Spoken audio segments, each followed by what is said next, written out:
Hello viewers, ICT care online স্কুলের পক্ষ থেকে সবাইকে শুভেচ্ছা জানাচ্ছি। আমরা মাইক্রোসফট অফিস এর বিগিনার্স টিউটোরিয়ালের প্রথম পর্বে আমরা একটি স্পেশাল কিছু ট্রিক্স দেখিয়েছিলাম। আমাদের এটি মূলত আমরা যে টিউটোরিয়াল সিরিজটি ওপেন করেছি এটি মূলত গতানুগতিকভাবে যে ওয়ার্ডের টিউটোরিয়ালগুলো হয় তেমন না, আমরা কিছু স্পেশাল ট্রিক্সগুলো নিয়েই শুধুমাত্র আলোচনা করব। কেননা এই যুগে ম্যাক্সিমাম মানুষই আমরা জানি যে বেসিক্যালি আপনারা ওই যে ওয়ার্ডের লেখালেখি এই সমস্ত কাজগুলো সবাই হয়তো পারেন।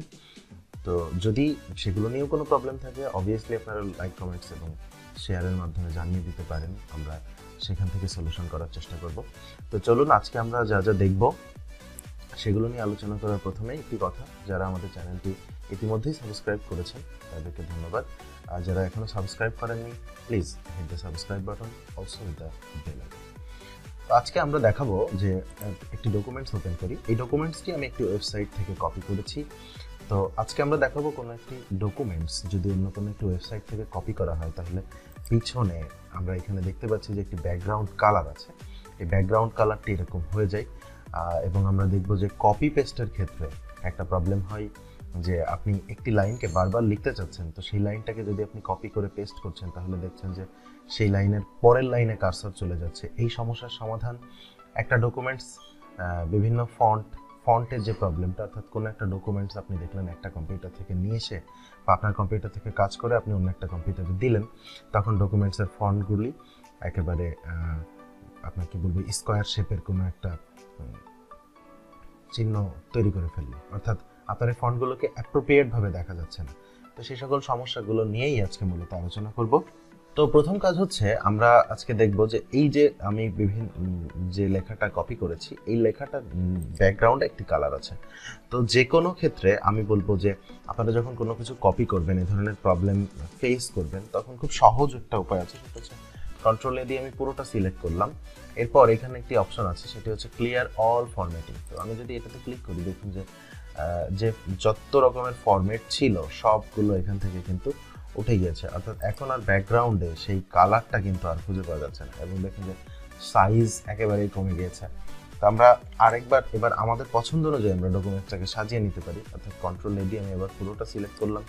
এখান থেকে আমি কোনো একটা বাংলা যে কোনো একটা বাংলা ফন্ট, অর্থাৎ দেখুন যে আমি এখানে কালপুরুষ ফন্ট ইউজ করছি, তো কালপুরুষ ফন্ট ইউজ করলাম। এখান থেকে আমি ফন্টের সাইজটা একটু বাড়িয়ে দিলাম।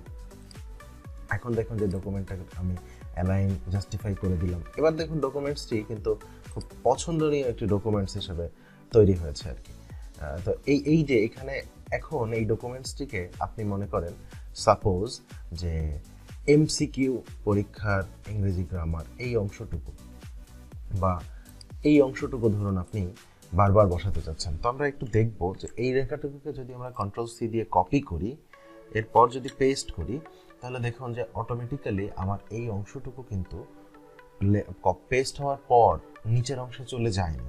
তো নর্মালি আমরা একটা জিনিস দেখব, সেটা হচ্ছে যদি কপি করার ক্ষেত্রে আমরা অনেকেই যেটা করে থাকি সেটা হচ্ছে রাইট টু লেফট কপি করি। রাইট টু লেফট কপি না করে আমি আপনাদেরকে সাজেস্ট করব সেটা হচ্ছে লেফট টু রাইট কপি করা, অর্থাৎ বাম দিক থেকে শুরু করে ডান দিকে কপি করা, এবং ডান দিকে একেবারে অ্যাপ্রোপ্রিয়েটলি যতটুকু লেখা আছে ততটুকুর বাইরে যদি কপি করতে চান, মানে কোনো কপি করতে না চান, তো সেক্ষেত্রে আমি বলবো যে দেখুন যে যদি বাই চান্স এরকম হয়ে যায়, সেই ক্ষেত্রে আপনি শিফট চাপার পর লেফট অ্যারো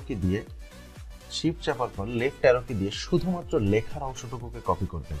তাহলে আপনি যখন পেস্ট করবেন তখন আপনার এই যে কার্সরটি আর নিচে চলে যাবে না। আর যদি আপনি রাইট টু লেফট কপি করে থাকেন সেক্ষেত্রে এই কার্সরটি কিন্তু নিচে চলে যাওয়ার একটা সম্ভাবনা থাকে, এবং আমরা দেখি যে কার্সরটি নিচে চলে যায়।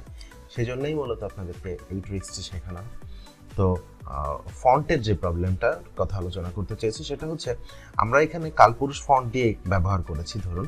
তো এই ডকুমেন্টসটি এখন আমি দোকান থেকে প্রিন্ট করতে চাই সাপোজ, বা অন্য কাউকে এই ডকুমেন্টসটা দিলাম আমি, সেই ডকুমেন্টসটি ওপেন করার সাথে সাথে হয়তো কিছু আমরা দেখে থাকি যে চারকোনা বক্সের মতো হয়ে গিয়েছে, অর্থাৎ ডকুমেন্টসগুলোতে যে ফন্ট আছে সেই ফন্টটা অ্যাপ্রোপ্রিয়েটলি হচ্ছে না। এটা আমরা প্রায়শই দেখে থাকি।